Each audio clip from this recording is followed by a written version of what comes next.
किसानवाणी कार्यक्रम के प्रायोजक हैं कृषि एवं किसान कल्याण मंत्रालय, भारत सरकार। हर जोखिम से निकल कर फसल आए, सुरक्षित हो जाए। फसल बीमा से हर किसान अब आत्मनिर्भर हो जाए। संकट के समय प्रधानमंत्री फसल बीमा योजना किसानों के लिए वरदान है। अब सूखा पड़े या बाढ़ आ जाए कोई डर नहीं। अब ओले पड़े या कीट पतंगे फसल खा जाए कोई फिक्र नहीं, क्योंकि हमने लिया है प्रधानमंत्री फसल बीमा। बुआई से फसल कटाई तक हर जोखिम का दावा, न्यूनतम प्रीमियम पर अधिकतम भुगतान का वादा। योजना से हर साल जुड़ रहे हैं 5 करोड़ से ज्यादा किसान। अब आपकी है बारी। नजदीकी कृषि कार्यालय, सहकारी समिति, बैंक शाखा, अधिकृत बीमा कंपनी या जन सेवा केंद्र में स्वेच्छा से करा सकते हैं पंजीकरण। फसल बीमा पोर्टल या फसल बीमा ऐप द्वारा भी कराया जा सकता है पंजीकरण। प्रधानमंत्री फसल बीमा योजना, आपकी फसलों का संपूर्ण सुरक्षा कवच। कृषि एवं किसान कल्याण मंत्रालय, भारत सरकार। वीरेंद्र भाई राम राम। कृष्ण भाई, आपने भी और किसान वाणी कार्यक्रम सुनने वाले सारे बहन भाइयों ने हमारी राम राम। तो वीरेंद्र भाई। जी हाँ कृष्ण भाई, तो आज जो चर्चा लेके आए हैं वो कौन से विषय पे करोगे आप बातचीत? कृष्ण भाई, जहाँ तक आज की चर्चा का सवाल है तो आज चर्चा का विषय रहेगा टमाटर की उन्नत किस्में व बिजाई। इसके अलावा जो करेंगे खेती बाड़ी से लगते और दूसरे समसामयिक विषयों के ऊपर भी चर्चा, पर उससे पहला करेंगे चर्चा टमाटर की उन्नत किस्में व बिजाई। तो कृष्ण भाई, जैसा आप जाने हैं कि सब्जियों की काश्त किसान भाई करे हैं, बिल्कुल, तो ऐसे में टमाटर भी जो है एक बहुत ही अहम फसल मानी जाए। बिल्कुल। तो इसके जहाँ तक सवाल है उन्नत किस्म होगा, इसमें उन्नत किस्म है पंजाब छुआरा। अच्छा। जो कि एक दरमियाना पौधा हो जाए जिसका और 60 से 70 ग्राम तक फल का वजन हो जाए। अच्छा। और टमाटर के फल की पहली तुड़ाई लगभग पौध लगाने के 90 दिन के बाद शुरू हो जाए और अच्छी तापमान भी झेलने की इसमें क्षमता है। हाँ बिल्कुल। इसके अलावा हिसार ललित है, एक अच्छी जड़ गांठ रोगरोधी किस्म है और इससे भी जो है 100 से 120 क्विंटल प्रति किले तक पैदावार किसान भाइयों को मिल सके है। अच्छा। इसी तरह एक और उन्नत किस्म है पंजाब केसरी। यह एक दरमियानी आकार की किस्म है और 230 क्विंटल प्रति किले तक जो है पैदावार इससे मिल सके है। और इसकी एक और खासियत है कृष्ण भाई, कौन सी? थोड़ा धूप भी सहले है, ज्यादा तापमान को भी सहले, यानी कि इसमें जो टमाटर लगे वो नरम नहीं होते। नरम नहीं होते। हाँ जी। और इसी तरह से एक और किस्म है हिसार लालिमा। अच्छा। और यह एक थोड़ी अगेती किस्म है जो कि 65 से 70 दिनों के बाद जो है पहली तोड़ इसमें किसान भाई कर सके हैं। बिल्कुल। और पैदावार 120 क्विंटल प्रति किले के हिसाब से इसको मिल सके है। और जहाँ तक खेत की तैयारी का सवाल है टमाटर की खेती के लिए हो तो इसकी अच्छी 2-3 जुताई कर लें, बराबर कर लें, पड़ेवा कर लें, खेत न समतल कर लें और उसमें 10 टन गोबर की गड़ी सड़ी अच्छी तैयार खाद जो है उसके अंदर डाल दें। बिल्कुल। और इसके बाद जो आजा है 15 से 20 सेंटीमीटर गहराई जो है उसमें मिट्टी की ऐसी हो कि नरम हो। हाँ। और उसमें पीएच मान इसका 5.5 से 6.8 तक पीएच मान होना चाहिए। बिल्कुल। और बिजाई की जहाँ तक बात है तो 3 गुना 1 मीटर आकार की अपनी सुविधा अनुसार क्यारियाँ बनवा लें, क्योंकि लड़ाई गुड़ाई भी करनी है। और 10 से 15 सेंटीमीटर थोड़ी उभरी हुई सतह हो। और इसके साथ साथ जो है 400 से 500 ग्राम बीज जो है वो ले सके है, पर वो जो बीज है वो सर्दी की फसल का थोड़ा पछेती किस्म। हाँ, बिल्कुल। और जो समय की बिजाई के लिए है तो 200 ग्राम बीज प्रति किले के हिसाब से पौध तैयार कर लें। और इसके साथ साथ जब पौध तैयार हो जा 5 से 6 पत्ते हो जा तो लगभग 45 सेंटीमीटर के फासला रख के और लाइन से लाइन का फासला 60 सेंटीमीटर रख के इसकी बिजाई करी जा सके है। रोपाई खेतों में अच्छे से कर सके हैं किसान। बिल्कुल। तो कृष्ण भाई, इसके साथ साथ यह तो हम चर्चा कर ही रहे थे कि टमाटर की उन्नत किस्में में बिजाई पे, पर आप बात कर रहे थे कि एक आप बातचीत सुनवाने जा रहे हैं। हाँ। तो वो क्या बातचीत है? वीरेंद्र भाई, जिस तरह देखेंगे जो दुधारू पशु है ना, और खास करके जो ब्याह करने वाले पशु हैं उनकी देखभाल किस तरह कराए, तो इस विषय पर हम बातचीत सुनवा रहे हैं भाइयों को। बातचीत किससे करीब? और ये बातचीत करी हमने श्रीमती मीनू चौधरी जो गाँव बारना से हैं। तो भाइयों आओ सुने यह बातचीत। आज मेरे साथ हैं मीनू चौधरी जी गांव बारना से, जो एक पशुपालक हैं। आज हम उनसे बातचीत करेंगे कि ब्यात आए पशुओं की देखभाल कैसे करेंगे। मीनू जी नमस्कार। हाँ जी नमस्कार सर। मीनू जी, आप सबसे पहले हमें ये बताएं कि जो ब्यात आए पशु हैं, हाँ जी, उनकी देखभाल कैसे करते हैं? जी देखिए, जिस टाइम पता लग जाए अकबीब डांगर नया हो लिया, गाय है जिसमें या भैंस हैगी, तो जैसे ही पता चले कि वो ब्राह्मण है तो सबसे पहले तो एक बार डॉक्टर का चेकअप करवाओ कि हाँ जी, डॉक्टर भी चेकअप करेगा 2.5-3 महीने के बाद जी। हाँ जी। तो फिर जैसे ही चेक करवाया और पता लग गया भी डांगर गब्बर है, मैस गाय जो भी अपने लगा, तो जो डॉक्टर एहतियात बरतने कहा गया, सबसे पहला तो मैं सावधानियां एहतियात बरतने की है। और उसके बाद फिर अपने ये घरेलू नुस्खे हैं, अब भी थोड़ा सा डांगरा बचा कर रखो, उसका गर्म ठंडा का थोड़ा सा याद रखो, उसका खान पान का, इनकी भी थोड़ी सी सावधानी बरतनी पड़ेगी फिर। अच्छा। हाँ जी। और जिस तरह के आप थोड़ा सा एक जानकारी और दें किसान भाइयों को, जो भी पशुपालक भाई है, कि जो पशु है उनका जो खान पान है, तो उनके खान पान के बारे में बताएं कि जैसे पशु आगे का हो चुका है और उसके एहतियात के तौर पर क्या क्या हमें उसको खाना पीना देना है और किस प्रकार उसका ध्यान रखना है। देखिए, जैसे ही पता चल गया भी पशु अपना आगे का है, तो हमने पशु का शरीर देखना, जो उसके पेट में पड़ रहा है अपना कटरू वो भी स्वस्थ रखना, और हमें ये है कि ब्याज के बाद उसका दूध भी भरपूर चाहिए जी। तो फिर इस बात का एक तो कैल्शियम मिला मार्केट में, बढ़िया कंपनी के डॉक्टर लिख दिया, एक तो वो कैल्शियम शुरू कर दे डांगर की सीधा। अच्छा। हाँ, वो कैल्शियम अकेली तो लेवे पशु तो ठीक है, नहीं दरिया में दे दे, चाट में दे दे, बनोया में दे दे, कोई ठंडे बनोले खिला दिया, कोई रैंड का भी खिला दिया। और उसके बाद अभी खान पान में ये हो गया, जिस तरह जाता है मौसम है, डांगर मैस है, गुड़ की डली गई गैस का अपना सांझ में गणी ठंडो में पीछे अंदर बांधने पड़े, तो अंदर बांध दे, उनका 2 डली गुड़ की दे दी, अपना वो पल्लड़ ढक दिया। और जिस तरह से गर्मी है तो कई में शाम बहुत ज्यादा गर्मी की समस्या देखने को मिला है। ये ऐसी जो बात है जो आप बता रहे हैं, क्या ये गायों के साथ भी ऐसे ही कर सकते हैं हम? जी देखो, गायों में गर्मी कम हुआ है जी, और मैस में गर्मी थोड़ी फालतू देखने में मिला है।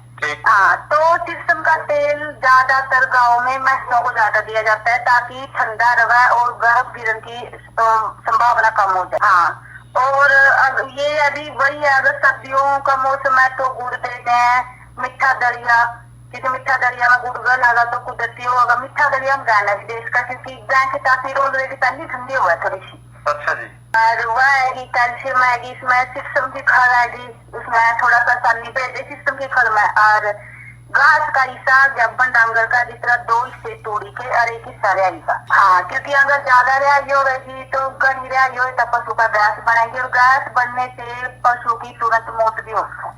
हाँ, कई बार देखने में आवा है कि उनको दस्त लग जाते हैं। हाँ जी, तो फिर यही है ना, पशुपालक के पास चारा ज्यादा हो जाए तो वो यूँ सोचता है अब भी खिला दे, दूध बढ़ जाएगी, बसीन की तासीर और चारा की थोड़ी गर्म तासीर हो है। हाँ, तो इसमें इसका बैलेंस बनाकर चलाना, कभी 2 हिस्से तोड़ी के ले लिए, पराली का लिया, कई पशुपालक तो पराली भी थोड़ा कम का खिलाने चाहिए गब्बर ने, क्योंकि पराली की भी तासीर गर्म हो है। हाँ, तो अगर ये सावधानी बरतेंगे तो कोई मन नहीं लगता भी डांगर का बयान लग कोई दिक्कत आ रही है, अगर खान पान ऐसा रखेंगे उसका। तो मीनू जी एक बात और बताएं, जिस तरह के जो आम तौर पर देखा है कि सभी पशुओं को चाहे गाय हो चाहे भैंस हो एक ही जैसे उसपे फर्श पे बांध देते हैं, लेकिन जो ब्याहे वाला पशु है क्या विशेष सावधानी रखते हैं? ये देखो, जिस 4-5 महीने तक तो ये अभी थोड़ा सा पशु हम नॉर्मल सा रखे जाओ, क्योंकि 3 से 3.5 महीने का तो पशु का हमने प्योर पता लग जाए हाँ यो व्यापन है अक नहीं है, क्योंकि डॉक्टर चेक ही 3-3.5 महीने का करे। तो उसके बाद थोड़ा सा न्यू और डांगर पशु आता है, उसमें थोड़ा सा बिचारा बांधना पड़ा है।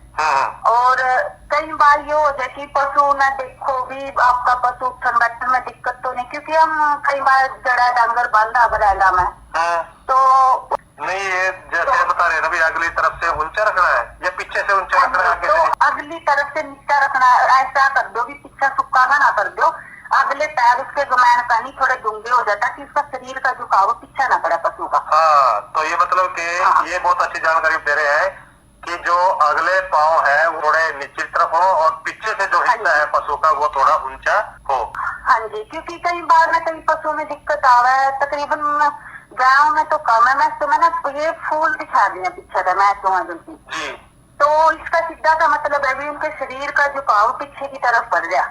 तो अगर मान लीजिए आपका पशु कोई जो है ना फूल दिखावा तो उसके लिए क्या सावधानी रखते हैं?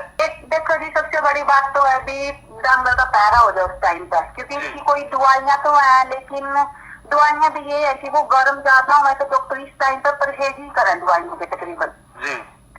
और देसी है जी, जिस तरह गामा में हमारा देसी है तो हम तेल पिला देंगे, ठंडा रहेगा। और 7वें 8वें महीने तक छिंकी लाना एक डांगर का पूरा शरीर पे। हाँ, तो 8वें महीने 9वें महीने में फिर डॉक्टर उसका ये मना करते हैं क्योंकि पेट में बच्चे का विकास हो जाए तो वो तंग हो, उसका भी दम भी घुट सका उस छिंकी का। हाँ, तो भी 24 घंटे ना लाओ। अगर कोई पशुपालक भाई छिंकी ला रहा है तो वो अभी रात काटनी है 2-4 महीने है तो वह ला दे, लेकिन दिन में पैरा दो। इसका सबसे बड़ा सोल्यूशन ये है। और अगले पैरा में इतना नीचे रखो ताकि शरीर का जो पच्छन है। और जिस तरह के मीनू चौधरी जी भैंस जैसे ब्याने का समय है उसका नजदीक आने लग जाए तो उस टाइम पे आप किन बातों का ध्यान रखते हो? देखो जी, जिस तरह ये भैंस का 9वां लग गया, कभी 10वां, भैंस तकरीबन 10वें के 15 दिन भी ले लिया, 17 दिन भी ले लिया ब्याह। यानी कि भैंस जो है 10वें महीने में जाती है।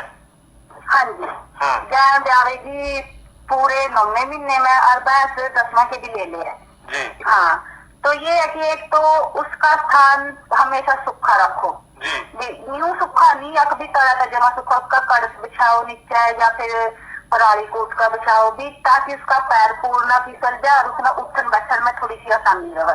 कई बार देखा है ना कि जो प्लास्टिक की वो चादर से होती है वो डाल के रखते हैं, क्या वो ठीक है? वो ये है कि जब तक वो नहीं है ना तो उनको ऊपर ना थोड़ा सा खुरदरा बना है तो पशु के लिए ठीक। हाँ, और जिस टाइम अगर वो गस दी ना और गस जो उसी डांगर का नीचे बिछा दी तो उसके ऊपर पैर फिसलन का बहुत ज्यादा खतरा रहा। तो मैं तो यही कहूंगी पशुपालक भाई है कि जिस टाइम आपकी भैंस ब्यान वाली है या तो लियाओ जमा फ्रेश चादर तो उस पर बांधो और नहीं तो उसकी तार करो अपना इस पर बटोड़ा में जाकर बटोड़े की तली की कड़े वह बिछाओ सबका बढ़िया। हाँ, वह ठंडी भी रहेगी, पैर नहीं रपटन का और सुक्का सक्का करण में डांगर का मुंह पीछा ना कर दिया गुड्डा में भी नो खाल फूट खिलता है और मैच करवट सही रहेगी उसको।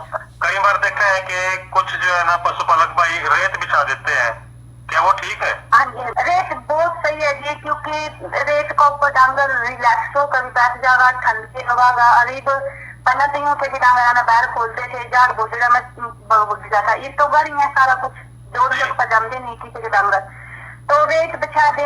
पहना तो खोरा भी मिल जाएगी कई जगह तो खोरा भी बिछा दिया लोग जरा खाने बैठे रह रहे हैं। और तो ये तो जमी सही है जी। अच्छा, यानी कि रेत बहुत अच्छी रहेगी। जैसे गर्मी में भी फिर तो लाभदायक रहेगी, उस पे रेत पे पानी वगैरह भी छिड़क दे तो भी ठंडा रहेगा। हाँ जी, जमी सही। पशु ना वो मिल जाएगा ना, पैर पसार का खुला हो उनकी जगह मिल जाएगी। और जब पशु रिलैक्स है तो रिलैक्स होगा भी, उसमें शरीर में शांति मिल रही है तो खावागा भी, जुगाड़ी भी सही करागा। तो ये रेस्ट पशु को फायदा ही फायदा। और जैसे कि भैंस ब्याह गई है और जेर की थोड़ी समस्या आती है, उसका जेर का निपटान कैसे करेंगे? तो देखो जी 12 से 24 घंटे का बीच में जेर दो। और जहाँ तक देखो जी मैं प्योर गाँव एंड प्रॉपर गाँव का हूँ तो मारा उड़ा कहेंगे भी 4 से 5 घंटे में जेर डांगर अपना आप आसानी का जेर दिया। पशुपालक सारे कर सकता है, इसने जिस टाइम पशु ब्याया उसका सामने उसे टाइम गुड़ और बासमती ये मिक्स करे और डांगर का गदर दे क्योंकि इनकी तासीर हुआ गर्म तो उस टाइम पर पशु ने गर्म चीज ही चाहिए है खाने वास्ते। हाँ, ब्यान दे उसने वह खिला दो और ना उसने नड़ावा ना उसने बाहर काटा बरामदे में रखा और तो 2-4 घंटे के अंदर जेर दे दे तो ठीक है, नहीं तो 10 घंटे तक बाट देखो, फिर अपना डॉक्टर की राय लो और घेर देगी जेर। और एक सर मैं आपने एक और बात बताऊं, जिस टाइम पशु जेर दे रहा है तो उसका पैरा दो, कभी पशु अपनी जेर खुद ना निकल जाए। हाँ, क्योंकि अगर खुद निकल जाए तो मैं इसका शरीर में गाय हुई मैं तो जहर चढ़ता तो पशु उसकी से टाइम डेथ भी हो सकेगी देर खाते। यानी कि उसका जहर फैलने से उसकी मृत्यु हो सकती है और किसान भाई को नुकसान हो सकता है। तो इसीलिए कि पशुपालक को ये चाहिए कि जिस टाइम अपनी भैंस ब्याह है तो टाइम में टाइम कर दो क्योंकि किस पशुपालकों का सारा दूध पे ही है जी कारोबार। तो भी अपने 2-4 घंटे पैरा दो अपने जेर दे और बात रहेगी जी एक जेर का निपटारा की। तो बहुत बड़ी गलती करे मैं आदमी जो नुए काम है। मैं चाहूंगी सारे पशुपालकों से भी जिस टाइम जेर दी या तो खड्डा खुद का डाल दो, लग रहे हैं जगह मिलती कच्ची तो अपनी कुरड़ी में दूंगा सा खड्डा करे गोबर वाली में ऊपर उसमें जेर उसको ऊपर राख का तसला गिर दो अगर थारा लगा अवेलेबल है क्योंकि राख का तसला मेरे पास मैच नहीं आती जी कुत्ता न करियो तक। हाँ, और जिस तरह के जो छोटे कटड़े बछड़ो है उनकी देखभाल फिर कैसे करनी पड़ेगी? जी देखो जिस टाइम कटड़ू ब्याह है 2 जने तो मैच का लगा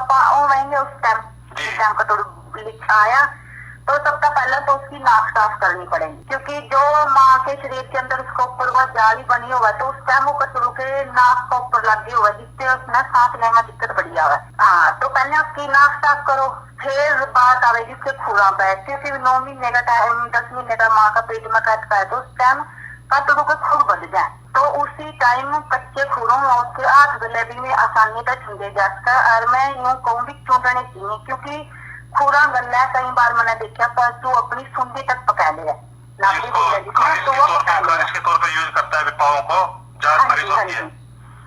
हाँ, तो अगर पशु की नाभि पैक दीजिए, कई बार तो जो इन्फेक्शन इतना फैल जाए कि कतरू बछड़ू की मृत्यु तक हो जाती इन्फेक्शन में। अच्छा। हाँ, तो मैं ये चाहूंगी बस उसी टाइम उसकी साफ सफाई करो, और कतड़ू ने खुर काट कर उसका नाक साफ करके सारा शरीर पास फेर कर उसकी माँ का आगा गेट दो बिना गल में रस्सी बांध। जैसे क्योंकि अगर आप कहीं सोच लेना आंख भी जम दे कतड़ू का रस्सी बांध दे, तो क्योंकि 12-13 घंटे तो बेचारा होने नहीं चलन जोगा रहता जी। और अगर आपने रस्सी बांध दी तो मैच खाज करन बढ़ जाएगी, कतड़ू का दम भी उठ सका है, उसका चोट फेट भी लग सका है। तो किसान भाइयों तक बस यही निवेदन है भी कतड़ू ने 12-14 घंटे खेलन दो, क्योंकि उसका उठन की तो हिम्मत नहीं ना, माँ रहा था जावा माँ चैट कर भी खुश हो लेगी और भी कोई दुर्घटना भी नहीं होगी, उसका गला में रस्सी डाल लेगी ना। मीनू जी एक बात और बताएं, जैसे जो छोटे कटड़े बछड़ू है और उनको जो है ना पहला दूध कितनी देर के बाद पिलाएं? 1.5-2 घंटे बाद पशु की धार काट लेनी चाहिए। अच्छा जी। हाँ, क्योंकि कतड़ू का गंदे दूध का जोर हो जाना इसकी रोटी पर जी। हाँ, और कतड़ू न वो सका तो अपनी गोद में लेकर है, क्योंकि देखो जी मैं तो जिस तरह 10-12 साल हो गए मैं टांगरा का करूँ जिक्र भी, मैं तो अपनी गोद में लेकर चंगा हूँ। कतड़ू बछड़ू है चुंगना न्याणा बना हुआ है। हाँ, तो उसने उसका तो चारों थाना का मूल हुआ उसका, और क्योंकि मैं भी प्यार आवा जी को कतड़ू चुंगा हुआ।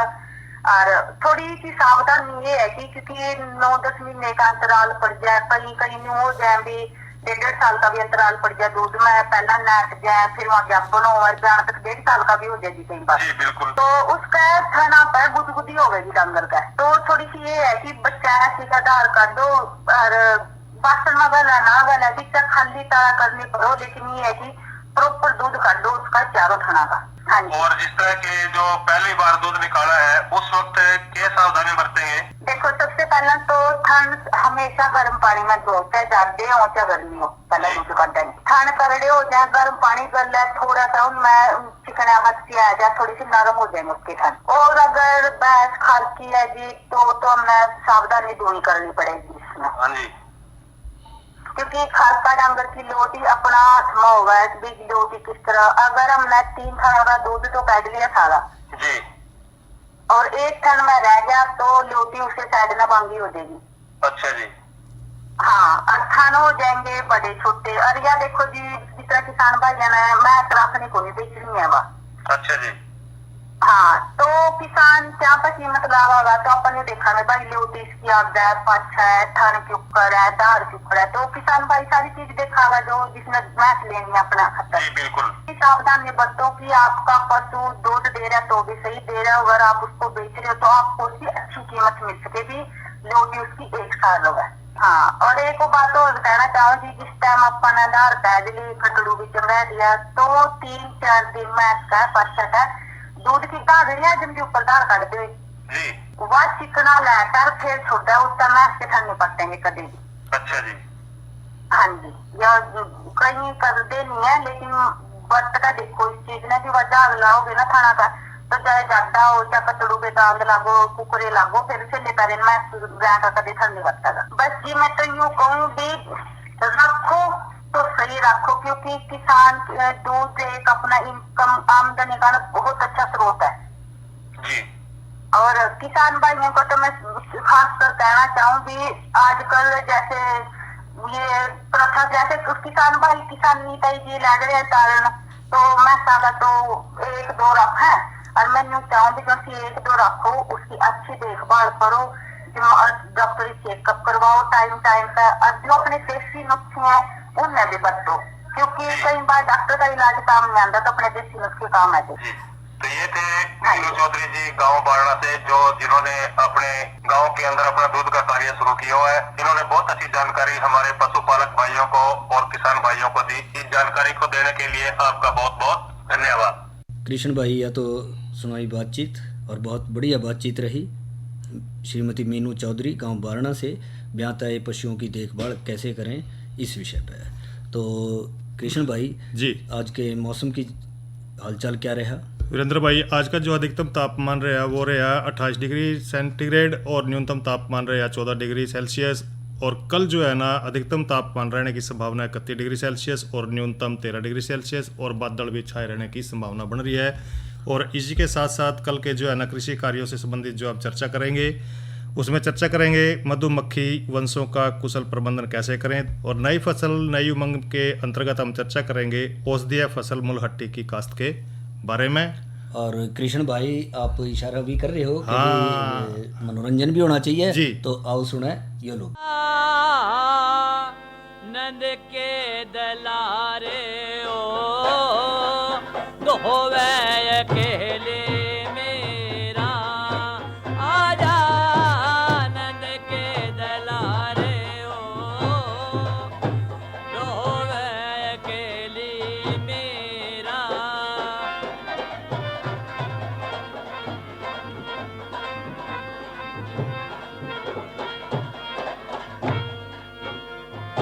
ओ मात पिता ने जुल्म करे थे, राणा के संग ब्याही ओ पीहर छोड़े सास रे आगी, लादी कुल कैसे आई ओ धोवे अकेले मेरा, आजा आनंद के दलारे ओ रोवे अकेले।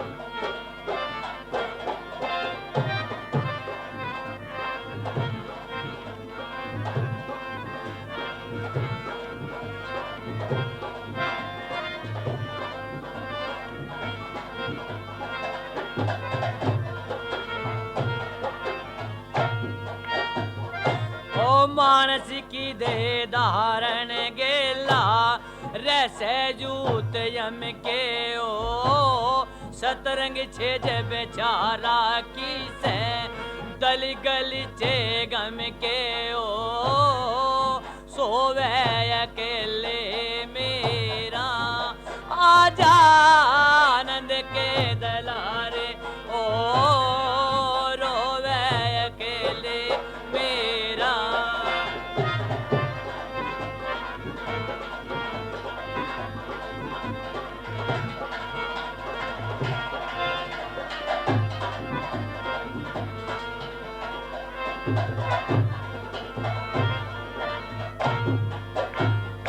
और रोम रोम में रम्या रमे से, नहीं रोम ते न्यारा ओ असरों के तन मान घटा दिए, बना भगतों का प्यारा ओ तो वे अकेले मेरा, आजा आनंद के दलारे ओ रोवे अकेले में।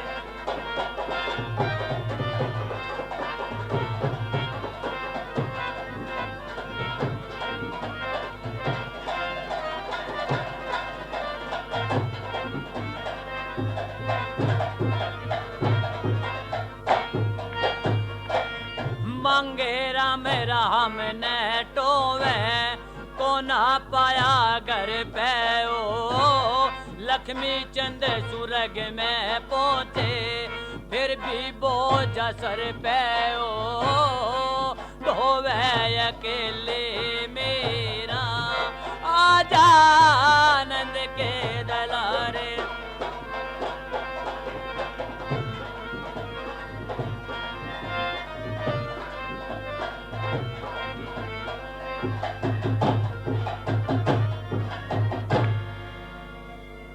कृष्ण भाई, या तो सुने रागनी और आजानंद के दुलारे, और इसको गाया था कृष्ण कुमार ने जी। और कृष्ण भाई अब करेंगे चर्चा नई फसल नई उमंग के तहत बाजरा और लोबिया की चारे के लिए मिश्रित बिजाई पे है। तो कृष्ण भाई, जैसा आप जाने हैं कि मौसम भी बदलने लग रहा है, बिल्कुल, और सर्दियों का जो चारा बरसीन था वो धीरे धीरे समाप्ति की तरफ बढ़ रहा है। और नहीं अभी दे देगा एक आध लाओ जो किसान भाई ने अच्छा ध्यान रख रखा है, उसका एक दो लाओ ले लेंगे, पर उसके साथ साथ पहली तैयारी कर लेंगे तो थोड़ा फायदा रहेगा। आगे गर्मियों में भी किसान भाइयों को एक अच्छा पौष्टिक चारा जो है पशुओं को मिल सके, जिससे कि कोई दिक्कत ना हो। तो ऐसे में जहाँ अच्छी सिंचाई की सुविधाएं हैं तो उनके लिए एक अच्छा मिश्रित चारा रहा है, जिसे बाजरा और लोबिया मिला कर बोसके हैं। बिल्कुल, क्योंकि इसमें जहाँ पत्ते ज़्यादा हैं, रसीला होने के कारण चारा स्वादिष्ट हो जा, 10 से 12% प्रोटीन हो जा, पाचनशीलता 55 से 60% तक हो जाएगी, और इसके अलावा इसमें HCN नामक जो जहरीला तत्व है वो भी नहीं होगा। बिल्कुल, और मक्का और ज्वार के जरिए ये सूखे को ज़्यादा सहन कर ले, तो इसलिए इसको बेहतर रहेगा। बिल्कुल, तो एक बात आवे इसके लिए इसकी उन्नत किस्म। हाँ, तो उन्नत किस्में के लिए कृष्ण भाई बाजरा की जो किस्म है वो है राज बाजरा चरी नंबर 2, एक अच्छी किस्म है। और जॉइंट बाजरा है, या फिर कोई दूसरी संकर किस्म की दूसरी पीढ़ी के स्थानीय बीज आ जाए तो वो भी लगा सके हैं। बिल्कुल। इसके अलावा लोबिया की जो किस्में हैं उसमें है KCS 88 या फिर UPC 5286 और बुंदेल लोबिया किस्में जो है बहुत बेहतर हैं, और CS 88 किस्म में पीला मोजेक बीमारी भी नहीं लगती है। इसके साथ साथ इनका बोने का समय बड़ा बढ़िया चल रहा है। आजकल बोस के हैं और अगले महीने के 15 तारीख तक इसको बोले, जिस हिसाब से आपका चारा है ज़रूरत है उस हिसाब से इसको तैयार कर लें, और खेत को अच्छे से तैयार करके 2-3 जुताइयाँ करके सुहागा लगा के अच्छे से इसको बोलें। और जहाँ तक बीज का सवाल है तो मिश्रित खेती के लिए 2 से 2.5 किलोग्राम बाजरे का और 5 किलोग्राम लोबिये का बीज प्रति किले के हिसाब से जो है इस्तेमाल करें। ध्यान रखें खेत में जब बोन लग रहे हैं नमी पर्याप्त हो, अच्छे से पड़ेवा कर रखा हो, जब बतर आ जाए उसके बाद बिजाई करें, और 2 लाइनों के बाद 1 लाइन जो है वह लोबिया की ले लें, और इस तरह से 30 सेंटीमीटर फासला रख के इसकी बिजाई जो है आसानी से किसान भाई कर सके हैं। और थोड़ा सा जो है जो गड़ा सड़ा 4-5 ट्राली जो गोबर की गली सड़ी खाद है वो भी उसमें मिला दें तैयारी के दौरान, तो वो बहुत बेहतर रहेगा। और हल्की फुल्की सिंचाई जो है समय समय पर करते रहें मौसम के अनुसार जैसी ज़रूरत हो। और बिजाई के 50 से 55 दिन के बाद जब फसल में 50% तक सिट्टे निकला हुआ है तो फसल चारे की कटाई तैयार हो जाएगी। और गर्मियों में भी जो है पशुओं को अच्छा खासा हरा पौष्टिक चारा जो है मिल सकेगा। तो कृष्ण भाई, या तो करी हमने चर्चा नई फसल नई उमंग के तहत बाजरा और लोबिया की चारे के लिए मिश्रित बिजाई पे। तेरे बीजू का पुतला बोल रहा है? पक्षियों से तो हम खेत को बचा लेते हैं, पर इन घातक रसायनों से कैसे बचाएं? मतलब? देख बेटा, तू जो ये अंधाधुंध रसायन मिलाता है ना, मिट्टी की सेहत बिगड़ने लगी है, और जब माटी ही कमजोर पड़ जाएगी तो उपज कैसे सेहतमंद होगी? अरे पहले ऐसा नहीं था, पूछना अपने बड़े बुजुर्गों से, कैसे फसल लहलहाती थी, शुद्धता झलकती थी। हाँ, माटी भी तंदुरुस्त और लोग भी। अरे अब पहली वाली बात कहाँ? पर अब तो सब यही डाले हैं। सब नहीं, आज भी लाखों जागरूक किसान परंपरागत विधि से फसल उगा रहे हैं, खर्चा कम और उपज की कीमत भी बेहतर पा रहे हैं। सच है? रे बेटे, एक्सपीरियंस से बता रहे हैं, धूप में बाल सफेद नहीं किए हैं। हाँ। ठीक है भाई, मैं भी आज से जैविक खेती शुरू करूंगा। माटी से प्रेम की परंपरा है परंपरागत खेती। इस कार्यक्रम के प्रायोजक थे कृषि एवं किसान कल्याण मंत्रालय, भारत सरकार। और कृष्ण भाई, इसी के साथ हमारे आज के किसान वाणी कार्यक्रम का समय समाप्त होया, तो भाइयों से ले इजाजत। अच्छा भाइयों, राम राम।